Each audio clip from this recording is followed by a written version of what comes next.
You're listening to God, Law, and Liberty with David Fowler and Gary Humble. We're putting culture on a collision course with the truth. Well, hi, and welcome to another episode of God, Law, and Liberty. We're going to do something a little different today for our listeners here in Tennessee. We thought it'd be a good idea to go over some of the bills that are going through the House and the Senate this year in our legislative session, and particularly because I believe last week, sometime last week, Will, when was that the filing deadline was? Yeah, it was last Thursday. Okay, so last Thursday was the deadline to file a bill. So basically, we're kind of we've looked through the bills, and we want to highlight some that we think folks should be paying attention to. And before we get to that, special guest today. So we are with our Director of Public Policy here at the Family Action Council of Tennessee, Will Burns. Say hi, Will. Hello. Glad to be here. Thanks for the opportunity. Yeah, so Will's our guy doing the deal. He's down at the Capitol meeting with legislators and working through our bills and also reporting back to us here, kind of how things are progressing through. So that's how we keep our behind the scenes eye on everything going on. So, Will, I'd like to start out by, if you'd share, David and I have had a lot of conversation on this podcast, obviously, about our marriage bill and our abortion bill.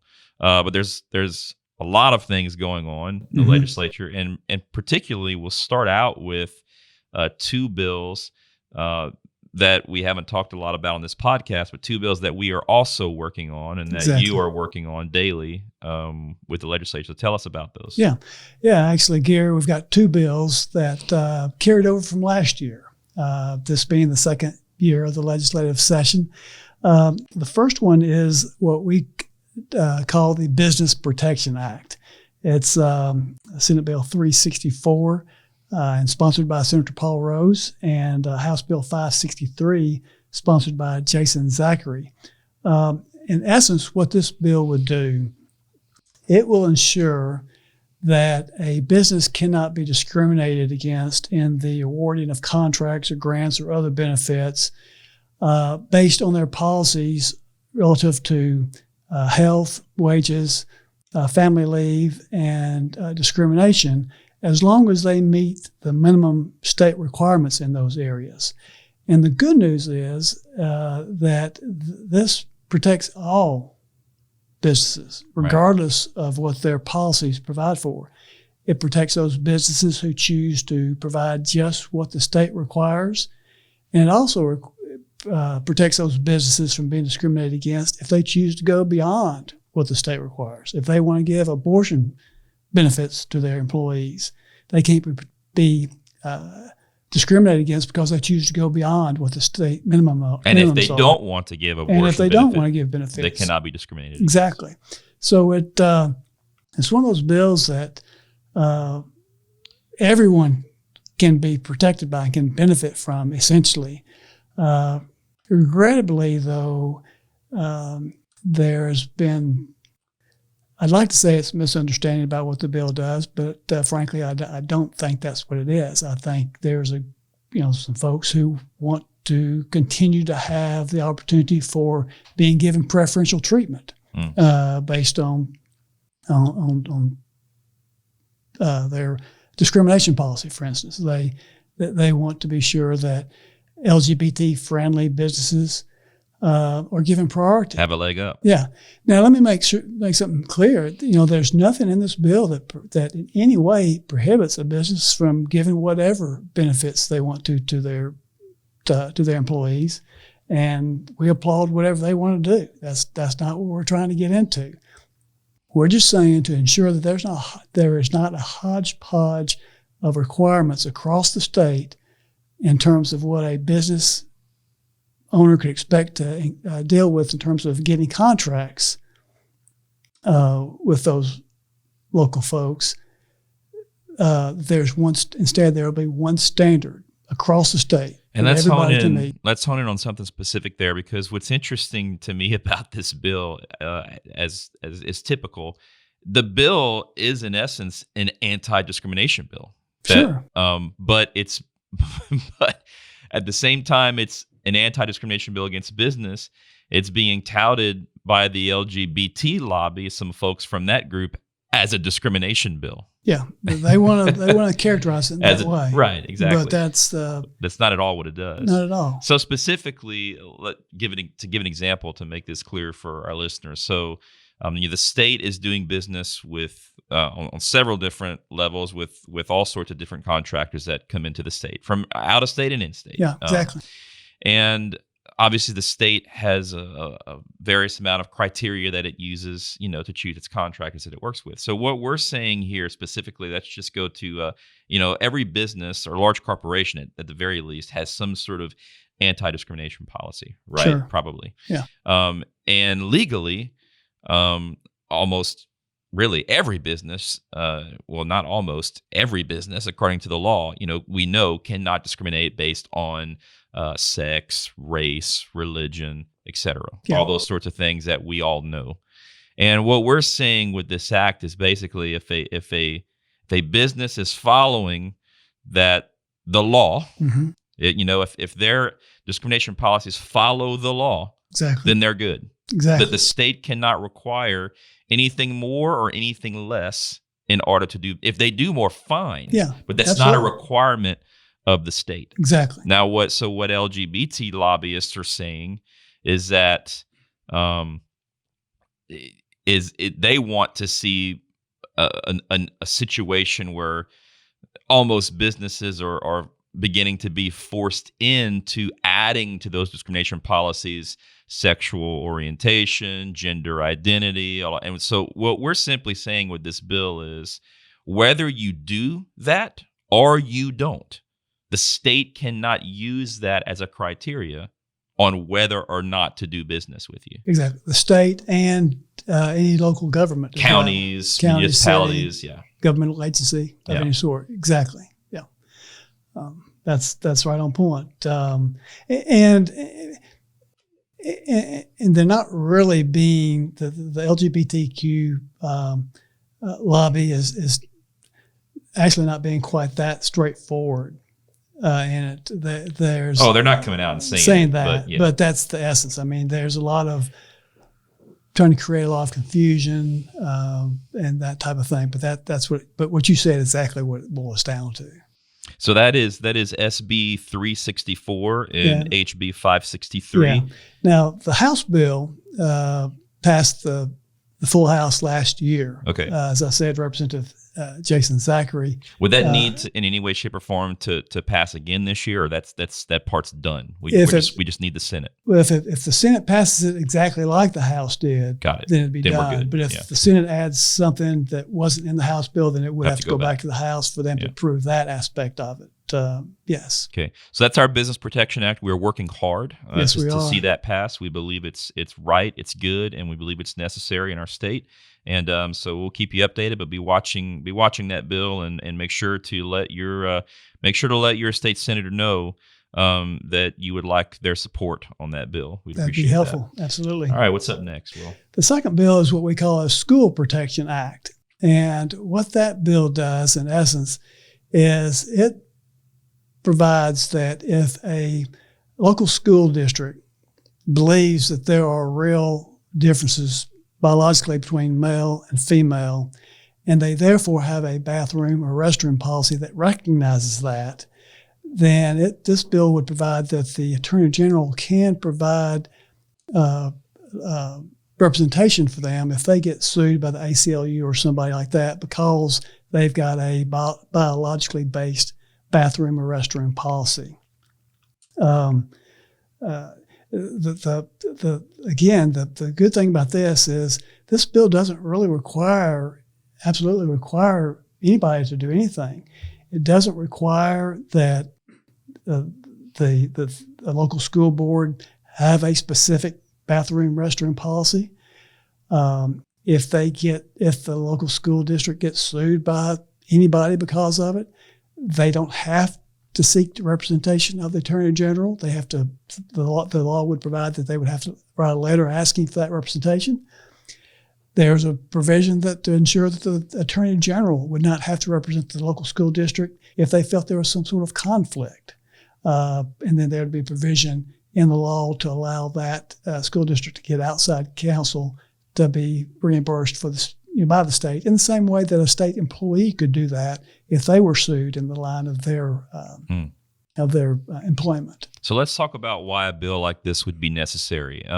So currently, as the law stands today, there's nothing codified that requires the state in any way to provide representation to a Tennessee LEA, a school district, over this issue. So or any issue. That's one of the key issues. Period. The Attorney General right now is, well, let me back up. There is one area where the statute authorizes the Attorney General to represent the local school district in a certain situation. But otherwise, the duties of that office deal with representing state entities. Right. So yes. So let's set up a what if scenario. Okay. So you have maybe a more rural county in our state. So smaller school district, less funding, right? Yep. Than maybe a Davidson County or a Williamson County school. And let's say that school decides to put in a policy like you described. They decide to put in school policy that, bathrooms are male and female, locker rooms are male and female, not according to identity or anything like that, but according to biology, biological sex. So the school, a small rural school with very limited funds, puts in a policy like that. Well, we know what happens. The ACLU comes in and they file a lawsuit. Yeah. And we've seen throughout, there's precedent for this happening where the ACLU is looking out for these types of situations to come in. And what they do is they sue these small districts knowing that they don't have the funds to represent themselves. So the case either gets settled or, whatever happens. Yeah. And they use that instance as a precedent in future litigation. Yeah, exactly. Yeah, they go after the weak, right, as it were. They go after, as you pointed out, those school districts who don't have, well, none of the school districts have a whole lot of discretionary funds, right, but these smaller ones have even less. Right. And they, without the representation, knowing that they're going to have representation from the state that they're not going to have to pay for, it gives them the courage, for lack of a better word, to stand with their principles and not settle on something just because they may settle, regardless of how strongly they may feel about the principles. The funding issue may require them to settle. They just don't have the money to support the issue. Yeah, exactly. So that's SB 1499. That is HB 1274. Yes, and again, this bill passed the House last year. Representative Andy Holt got it through the House. Champion. Absolutely a champion. Great guy, a friend of ours. Yeah. As well as all these people who are sponsor these bills are friends of ours. Absolutely. But the Senate bills, like I said, Senate Bill 1499, and sponsored by Senator Joey Hensley. He actually got it through the Judiciary Committee in the Senate last year, made it to the Senate floor, and we'll just say due to some extenuating circumstances. Extenuating, yeah, that's a good way to say it. Will's a lobbyist, guys, so we've got to, we got to be a little bit politically correct. Well, just as Ronald Reagan said, speak the truth, but wrap it attractively. So we're just not going to impact support later on down the road on something that we need. But Senate Bill 1499, this is an important bill. Yes. Again, we could use your support. Call your state senator. Make sure that they know that you want them to support this bill. We think it's really, really important to give our LEAs in Tennessee the freedom to feel like if they feel necessary to protect our students, to protect our children, to put these policies in place, we want them to feel, like Will says, great word, the confidence and the courage to do so, knowing that the state will provide legal protection in the case that they require it. Yep. So, Yep. all right. So those two bills are bills that the Family Action Council of Tennessee is directly involved in. We're lobbying for them. We want them to pass. We support them. We may have helped draft them, I believe to some degree. And so, yes, absolutely. Yeah, so we're directly involved in those bills. These next bills that we're gonna talk about, I just want to put up front. We are not directly involved in, but we think they are bills. Some of them good, some of them not so much. And we think, but they are bills that we know have been filed. We're keeping an eye on, and we think you should know about.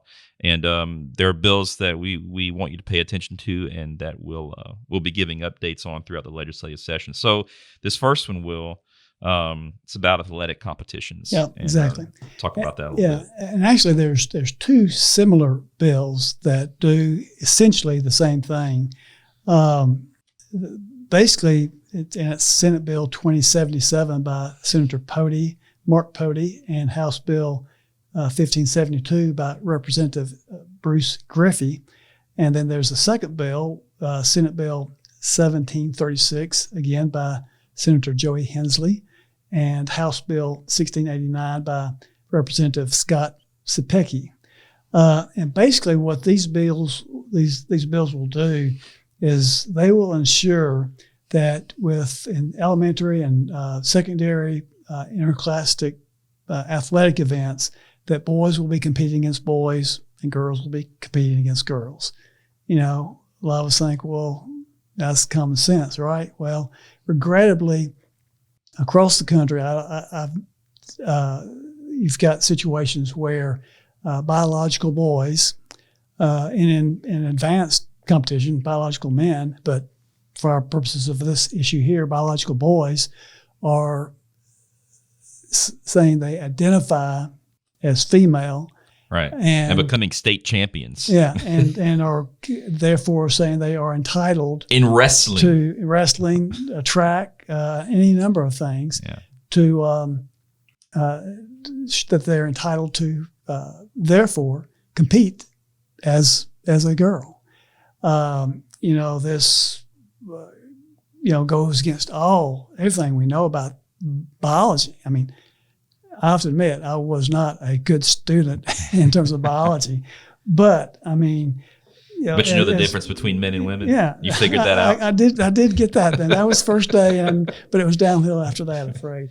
But in any event, I mean, the difference is shown in your size and your muscle mass, bone density, even the heart and lung capacity. Ability. Yeah, absolutely. All those could contribute to the male being able to, more times than not in every case, obviously. In more some times sports, do some things more athletically than women can. Yeah, exactly. And there's been lawsuits. There's one that was filed just the last couple of days in Connecticut on behalf of 3 high school students, at least one of which missed out on qualifying for regional track competition because two biological males placed number 1 and 2 in her event. It's horrible. So I think what the senators and representatives where are all trying the to do, women's rights advocates on this? Yeah, thing, there's some, like for instance, Martina Navratilova came out against it. Of course, she got blasted. Exactly. For it. Yeah. So that's kind of where we are. That's kind of where we're going to. And again, these are similar bills, but they approach it from slightly different perspectives. But in essence, they both would require the athlete providing their birth certificate showing that they are of that biological sex. Which here at FACT we believe is a good premise and a good idea and a good thing for our state. And so we'll be watching these bills closely. Exactly. All right. Second bill, Will, we're talking about a change to our. This is a big one. This is a really big one. This really is a change to our family life curriculum here in our schools. Yeah, some of our long-term supporters will remember, and I believe it was 2012 for our time here at the Family Action Council. David Fowler pursued passage of one of the strongest abstinence-based sex education statutes in the country. Yeah. I wouldn't say it's the strongest because I can't know that definitively, but I do know that it's one of the strongest. And what it does is provide that all sex education or family life curriculum in our schools must be age appropriate, must be medically based, but more importantly, it must be abstinence based. Right. It doesn't mean that it does not adequately address the issues. I mean, it clearly provides that you can teach on the human anatomy and all that goes with that, but it has to be done in an appropriate fashion. It also would prohibit the use of what they call gateway terms to encourage gateway sexual activity, which is defined in the statute as that activity, that type of intimate activity that would lead to sexual intercourse.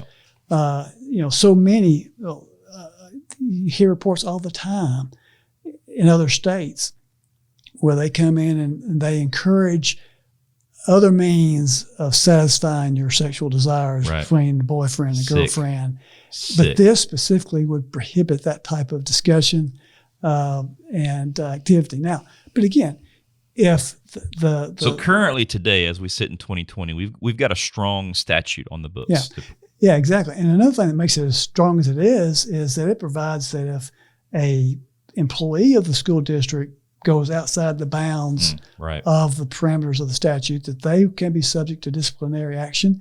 And if the school board or school has brought in a third party and they go beyond the parameters of the legislation, they can be sued by a parent and be liable for money damages. And I love that provision in our code that parents can hold accountable the entities that are coming into the school teaching our children. So what we have today is good. Exactly. And strong. And but we've got a bill. Tell us what's happening. There is a bill, Senate Bill 2583 and House Bill 2434, that would basically gut the bill we've got today. It would completely repeal it and would replace it by another statute that has some of the right wording that makes it sound like it's okay, but it completely takes out anything relative to abstinence-based, takes out everything relative to prohibiting the discussion about gateway sexual activity and things such as that. It takes out the provisions, the hammer, as it were, that would make a third party liable. Of course, under the bill, there would be nothing that they could be liable for because it takes out anything that we would find objectionable. It takes all the things that we like in the current code out. Exactly. That's what it does. In a nutshell. And it gives the LEA the undiscretionary ability, or discretionary ability. Yeah, discretionary ability. Yeah, that's what I'm thinking about. What I just said. To do whatever you want. Yeah, to do whatever they wanted to do, to put whatever sort of sexual education they want in their school district. Exactly. We don't believe that that's good. No. So, without, just say this, without saying that we're kind of fear mongering out there, it's worth noting that in our current legislative climate, we believe that passing a bill like this would certainly be we would think, an uphill challenge. We would like to think. That said, one thing that Will has taught me about politics, and I've been here to fact, is that when you know, you don't. Yeah, exactly. There's one thing we know about politics is that we don't know. So we should never assume. The only thing you know for sure about the legislature is you never know. You never know. So no matter what we think about how conservative we are in our legislature, I would encourage you to have a watchful eye on SB 2583 and HB 2434 and call your state senator, call your local representative, and make sure that they know that you do not want to see the passage of the bill and to vote no, and heck, to kill it in committee or whatever needs to happen to keep this bill from passing. Yeah, absolutely. The key is, to the extent possible, to always, if there's a bill you don't like, it's best that it not get out of committee. If it gets out of committee, all bets are off. As far as sex education in our schools in the state of Tennessee, we want our laws to stay as is. They are strong. Absolutely, yes. All right, Will, next up on the docket, we got SB 2215, sexual identity change therapy bill. Talk to us about this. Yeah, this is a bill by Senator Janice Bowling, and then the House Bill 2576 by Representative John Reagan. Basically, what this does is it would prohibit a minor from receiving any kind of, for lack of a better phrase, sexual identity change therapy, which would include giving them hormone blockers and cross hormone therapy, or any kind of change surgery, any kind of so-called sex change surgery, unless that minor's parent provides the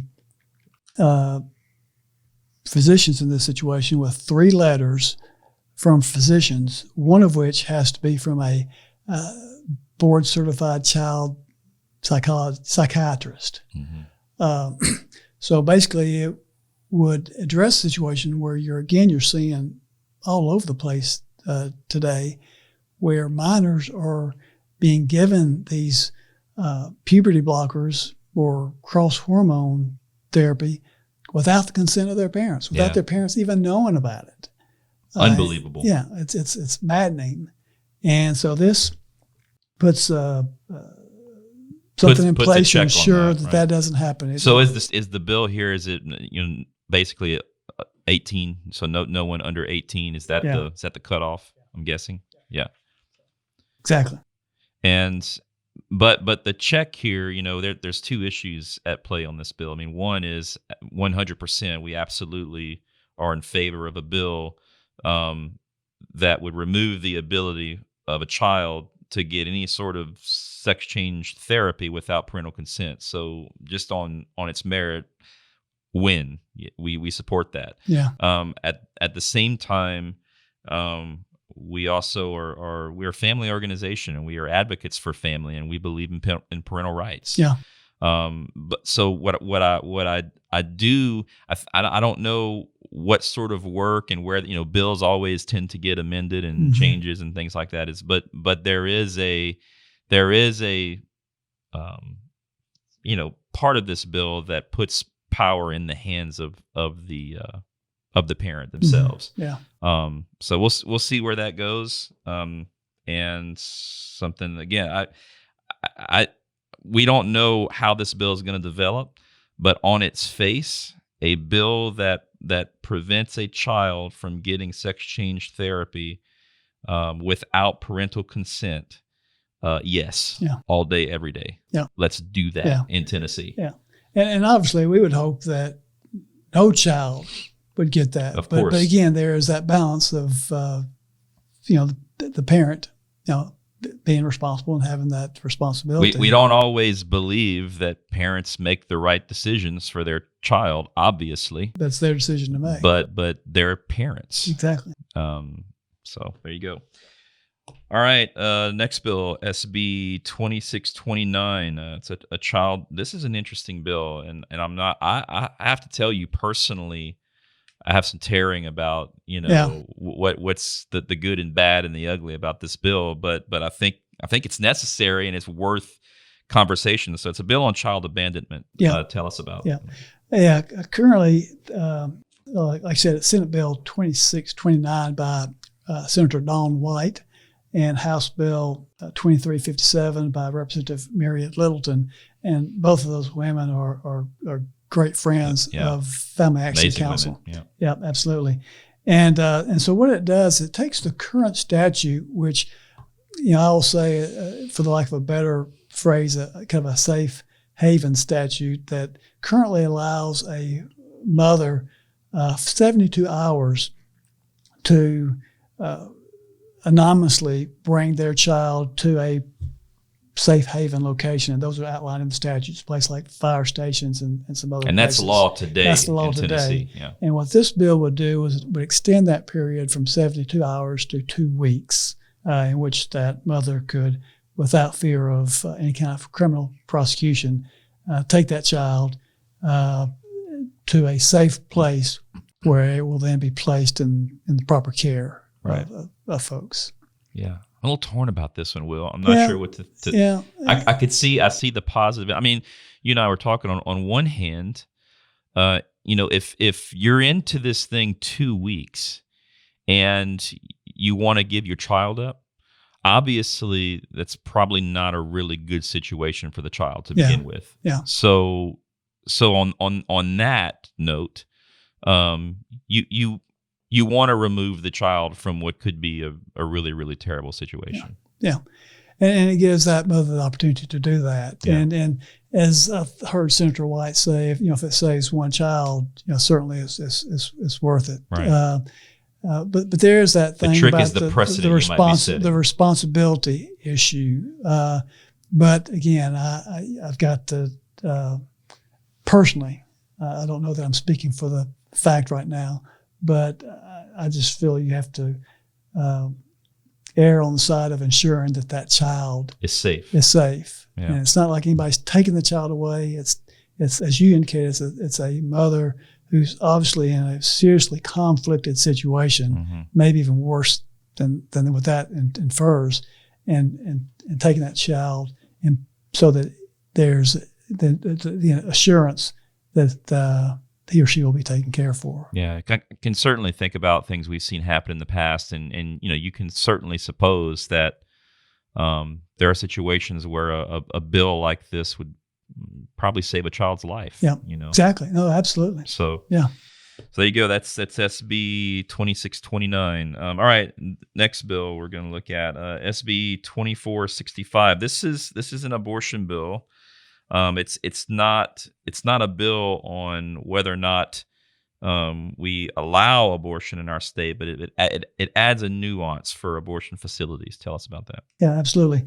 Basically, what this does is it addresses the situation of chemical abortions. As you folks may or may not know, under the chemical abortions, there's generally 2 drugs required to be administered to the woman.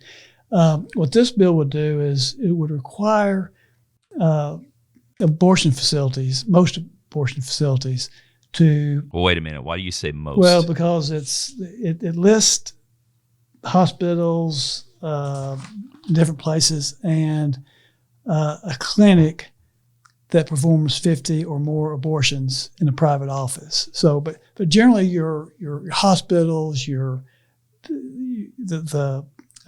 ambulatory surgical treatment centers and such as that are going to be covered. But when I say most, there is that exception to where you've got a clinic. It would have to perform at least 50 abortions. So okay. I don't want to get too much in the weeds of that, but you bring up a good point. I will say in virtually all situations where there's abortion going to be taking place, that facility would be required to post in a number of different places a sign that basically informs that mother or that potential mother that if once they've taken that first drug, if they've taken that first drug of the 2-drug process, there is a way to reverse the effects of that by taking another drug instead of taking that second abortion-related drug.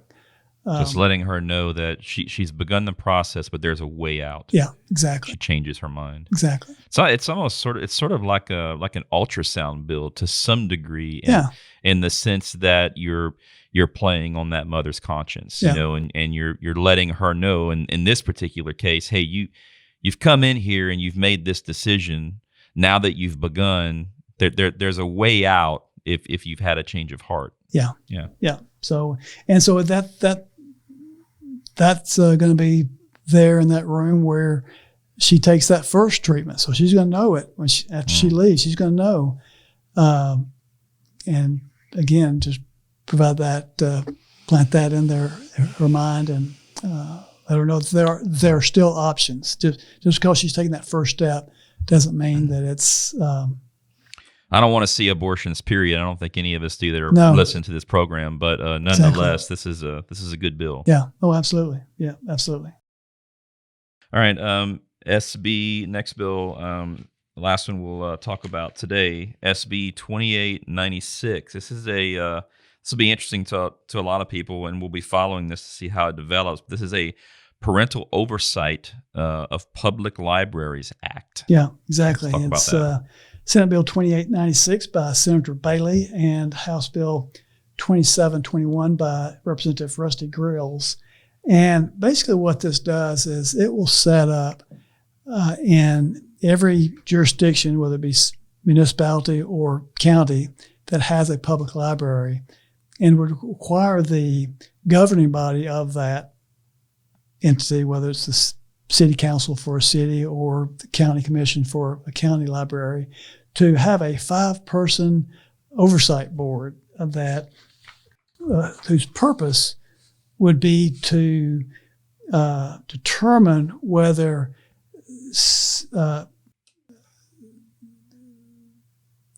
there was, trying to think of how to say this, inappropriate sexually related material being given to minors. Yeah. And I was hoping to talk to one of the sponsors this week to get clarification. What it seems to be addressing, not only the books that may be in the library, but also the situation where we've got across the country, and at least a couple of situations in Tennessee over the last year or so, of the drag queen story hours, right, where these groups are coming in under the public access aspect of libraries and bringing a drag queen in to read a book to children. We're of the age where we know that drag queen performances are not G-rated activities. It's like going to a strip. Hey, son, let's go to the strip club so tonight. it's certainly not age appropriate. Yeah. But they're getting into these libraries because who knows what the people in the libraries are thinking. But under the idea that this is free speech, well. So this bill doesn't directly say drag queens, No. but we're just from what we're looking at in the bill, we're making the assumption that that's the primary issue it's addressing. Yeah, because the language is that determines whether any sexual material provided to the public by the public library is age inappropriate sexual material. Yeah. So what the term any material. Yeah. Whether it's a book or a program or whatever. Exactly. So, but in any event, it's a great step in ensuring that our libraries stay safe places. And so the bill does that by mandating that any public library be required to have a board of adults, an oversight board of at least 5 adults. Yes. And we talked about this earlier. That board, according to the bill, we assume is a board that would be appointed by the local commission, whether it's a city council or a county council or whatever. Exactly. Yes. Whoever's overseeing the public library. And it would be their responsibility to hold hearings on this, to look into it, to find out, to make a determination on the propriety of the particular information, material, or that's going to be presented. We'll see how this plays out, but most certainly we can at the very least say this is definitely a step in the right direction. Absolutely. We like it. Absolutely. So that's SB 2896. Keep an eye out. Would definitely encourage. I think it's worth calling your senator and representative and say, hey, we support this bill. We would like to see some accountability and some oversight in our public libraries for sure. Well, Will, thank you for the research you're doing and how you're representing us down at the Capitol. We appreciate all your hard work and definitely letting us know some of these bills. It's important to talk about these bills because these aren't bills that you're going to hear on the nightly news, right? More times than not. Most likely, these aren't the ones that are gonna get the highlight at 6 o'clock. Yeah, and if you do, it's generally not going to be positive. Yeah. As we've already seen relative to both our Business Protection Act and our School Protection Act. Well, and also the adoption bill that passed. I mean, that's been a pretty big deal. I mean, we posted we have a forum or a letter. We have it available for download on our Facebook page. There, the local Nashville LGBT chamber came out and posted a letter and got 170 some odd local businesses to sign on. The adoption bill's already passed and been signed by the governor. Yeah, but there's still letters circulating about, we don't like this. And of course, the typical rote response, the fear mongering. It's terrible for the economy. Nobody's going to come here. Yeah. Businesses are going to leave. Like, come on, guys. Yeah, seriously. Yeah. But anyway, I'm rabbit trailing, as you can tell. That's all right. But thanks, Will. We appreciate your work and letting us know what's happening this session. And thank you all for listening. And make sure to go to FACT Tennessee, factennessee.org, to keep up with what's going on. You can also join us on Facebook and on Twitter at Fact Tennessee. If you have questions or concerns, or you would like to know more about these bills, or perhaps there's something that you know about that we don't, I encourage you to, as always possible, we encourage you to email us at info@factn.org. And talk to you next time. If you enjoyed this episode, don't forget to subscribe. And if you want to help spread the word, please give us a 5-star review and tell your friends to subscribe too. We're available on Apple Podcasts, Spotify, and wherever you listen to podcasts. God, Law, and Liberty is a podcast of the Family Action Council of Tennessee. We are a 100% supporter-funded nonprofit advocating for family, life, marriage, and religious liberty. For more information, please visit us at www.facttennessee.org. That's factennessee.org.